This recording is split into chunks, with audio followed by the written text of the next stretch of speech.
Today we're going to be talking about a very unique and old-fashioned style of ham. It is the Burger's Wood Stove Roasted Ham, and I'm Kat Neville. I'm the publisher of Feast Magazine, and I'm standing here with Stephen Burger, who is the third generation to run Burger's Smokehouse, and you're also the president of the company.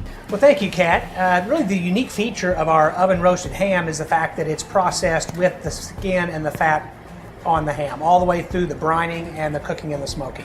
Well, and that's the really old-fashioned way to make a ham. I mean, back in the day when our grandparents, great-grandparents were eating ham, it was this style, and it's the fat and the skin that actually gives this ham so much flavor. And really, you go back to butchering days, and the skin and the fat remained on the ham until you ate it.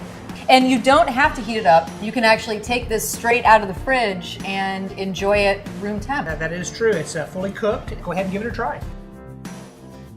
The flavor of this is very, very deep. You can taste the smoke. It has a little bit of sweetness, and the texture isn't anything like a deli meat ham. This really is something that has been handmade from start to finish. Yeah, it really does. It really tastes like real meat. A lot of folks want to have ham nice and hot out of the oven, so you can also cook it. You bet. We'll reheat a ham, and we'll show you how to do that now. If your ham is frozen, you want to de-thaw it. You do. You'll want to throw your ham in the refrigerator, probably a ham this size, around 3 days before you're ready to heat the ham. Perfect. And all you have is a store-bought roasting pan. If you have a nice big one at home, you can use that. But this is just 2 sheets of tin foil. 2 sheets of foil. What you want to do is you want to be able to hold the moisture in the ham as it's warming up. Perfect. The key here is to make sure when you put your ham in your roasting pan that you put it face down. This keeps the juices from running out of the ham. So what we want to do is wrap it up good and tight. And just put it in the oven. And head to the oven. Easy. General rule of thumb is about 10 minutes per pound of ham.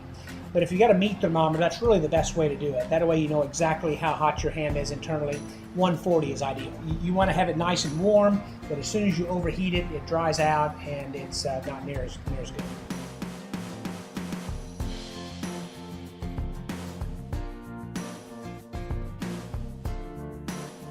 Okay, Kat, now I've removed the skin. You've seen it's off to the side here. Your ham is warm and ready to serve. So you can serve it like this, but a lot of folks obviously like to glaze their ham. And I think, doesn't this come with it? Absolutely. Here, it's a natural honey glaze packet. Now that the glaze is warm, we'll drizzle it over the outside of the ham. Gorgeous. There's just one more step left, Kat, and that's to take the meat off the bone and get it ready to serve. And you've got a meal fit for a king. Well, thank you for showing me some tips on how to enjoy this ham. I think we're going to dig in now.